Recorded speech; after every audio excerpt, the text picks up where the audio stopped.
জীবনের রেসিপি কেমন হয় কেউ জানে না।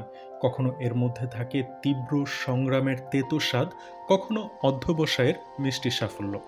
আজ আমরা এমন এক বাঙালির গল্প শুনবো যিনি অস্ট্রেলিয়ার মাটিতে নিজের মেধা আর পরিশ্রম দিয়ে লিখেছেন সাফল্যের এক অবিশ্বাস্য ইতিহাস।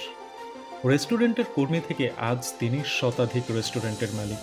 হ্যাঁ, আজকের গল্প মোহাম্মদ শামীমের, যার অস্ট্রেলিয়াতে নিজ মালিকানায় চলছে সাবওয়ে ফাস্টফুড চেইনের ১০৮টি আউটলেট, আর সেখানে কাজ করে ২,০০০-এরও বেশি মানুষ। শামীমের শিকড় বাংলাদেশের নারায়ণগঞ্জের সোনারগাঁয়ে। তার বাবা আব্দুস সালাম ছিলেন একজন স্কুল শিক্ষক, আর মা রহমতুন্নেসা ছিলেন গৃহিণী। ৬ ভাই আর ৩ বোনের মধ্যে শামীম সপ্তম। পরিবারটা ছিল সাধারণ, কিন্তু শিক্ষার প্রতি তাদের গুরুত্বের কোনো কমতি ছিল না। শামীম পড়াশোনায় ভালো ছিলেন। ঢাকা বিশ্ববিদ্যালয়ে ব্যবস্থাপনা বিভাগে স্নাতক করেন, তারপর স্নাতকোত্তরও করেন। কিন্তু মনে ছিল বিদেশে যাওয়ার স্বপ্ন। ২০০৭ সালে সেই সুযোগ আসে। অস্ট্রেলিয়ায় গিয়ে ডিকেন ইউনিভার্সিটিতে অ্যাকাউন্টিং আর ফাইন্যান্সে আবার স্নাতকোত্তরে ভর্তি হন। পড়াশোনার পাশাপাশি টাকা কামানোর জন্য মেলবোর্নে সাবওয়ের একটা দোকানে পার্ট টাইম কাজ নেন। শামীম শুরু করেছিলেন স্যান্ডউইচ আর্টিস্ট হিসেবে। গ্রাহকের অর্ডার নেয়া, টেবিল মোছা, মেঝে পরিষ্কার সহ নানা কাজ করতেন তিনি। কয়েক মাসের মধ্যেই দোকানের মালিকের আস্থা অর্জন করেন। শামীম বলেন, দোকানের মালিক একদিন আমাকে পুরো দায়িত্ব দিয়ে বাইরে গিয়েছিলেন। সব দিক সামাল দিতে গিয়ে মনে হয়েছিল কাজটা তো আমিই পারি। এই বিশ্বাসকে শক্ত করে তিনি সাবওয়ে ব্যবস্থাপনা বিষয়ে প্রশিক্ষণ নেন।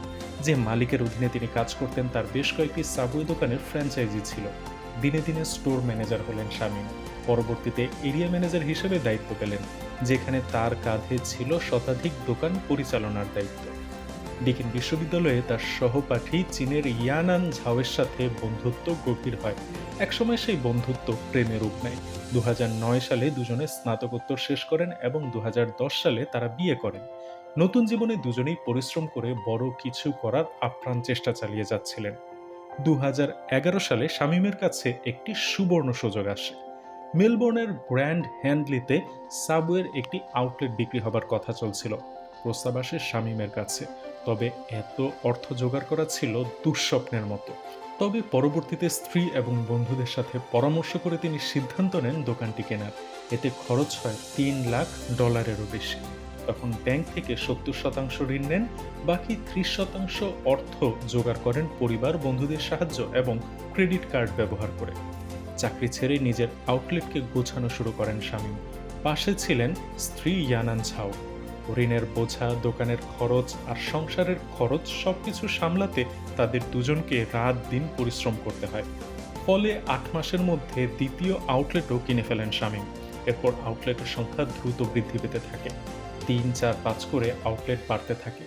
যে মালিকের অধীনে তিনি কাজ করতেন, তিনি অবসর নিলে তার ১০টা আউটলেটও কিনে নেন শামীম। করোনা শুরু হওয়ার সময় শামীম ছিলেন ২২টি আউটলেটের মালিক। সিডনির গোলবার্নের একটি আউটলেট পুরোপুরি বন্ধ হয়ে যায় কোভিড আক্রান্ত কর্মীর কারণে। সেই সময় জরুরি সেবা ছাড়া অন্য রাজ্যে প্রবেশ নিষিদ্ধ ছিল। শামীম নিজেই ট্রাক চালানো শিখে লাইসেন্স নেন এবং প্রয়োজনীয় মালামাল নিয়ে সিডনিতে পৌঁছে দোকান ঠিক করেন। করোনা কেটে যাওয়ার পর শামীমের ব্যবসা আরও এগিয়ে যায়। একের পর এক আউটলেট কিনতে থাকেন তিনি। ২০২৪ সালে সেঞ্চুরি পূর্ণ হয়। বর্তমানে ১০৮টি আউটলেটে ২,০০০-এর বেশি কর্মী কাজ করছেন। বাংলাদেশেরও কর্মী আছেন। বর্তমানে তার ব্যবসার বার্ষিক টার্নওভার প্রায় $১৫০ মিলিয়ন, যা প্রায় ১২০০ কোটি টাকার সমান। তিনি ফ্র্যাঞ্চাইজি অব দ্য ইয়ার 2023 খেতাব অর্জন করেছেন। এখন শামীম মেলবোর্নে থাকেন। স্ত্রী আর ২ সন্তান থাকে তার সাথে, কিন্তু মন পড়ে থাকে বাংলাদেশে। পরিবারের অন্যরা দেশেই আছেন, তাই বছরে ৫-৬ বার দেশে আসেন। ঢাকায় বিনিয়োগ সম্মেলনে অস্ট্রেলিয়ার ব্যবসায়ী দলের সাথে তিনিও যোগ দিয়েছিলেন। চট্টগ্রাম, কক্সবাজার সহ নানা জায়গায় বিনিয়োগের সম্ভাবনা দেখেছেন। তিনি চান বাংলাদেশকে তার সাপ্লাই চেইনে যুক্ত করতে। প্রতি বছর কাঁচামাল, পোশাক, প্যাকেজিংয়ে $৩ কোটি খরচ হয়, যা এখন চীন থেকে আনেন। কিন্তু এসব বাংলাদেশ থেকে নেয়ার ইচ্ছা জানিয়েছেন তিনি। ইতিমধ্যে দেশের সরবরাহকারীদের সাথে আলোচনাও শুরু করেছেন। এটি আমাদের দেশের জন্য গর্বের বিষয়, কারণ তিনি দেশকে ভুলে যাননি, বরং দেশের পাশেই দাঁড়াতে চান।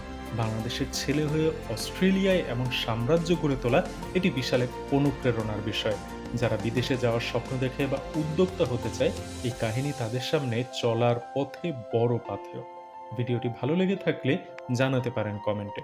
সাথে লাইক ও শেয়ার বাটনে ক্লিক করে আমাদের উৎসাহ জানাতে ভুলবেন না। ধন্যবাদ।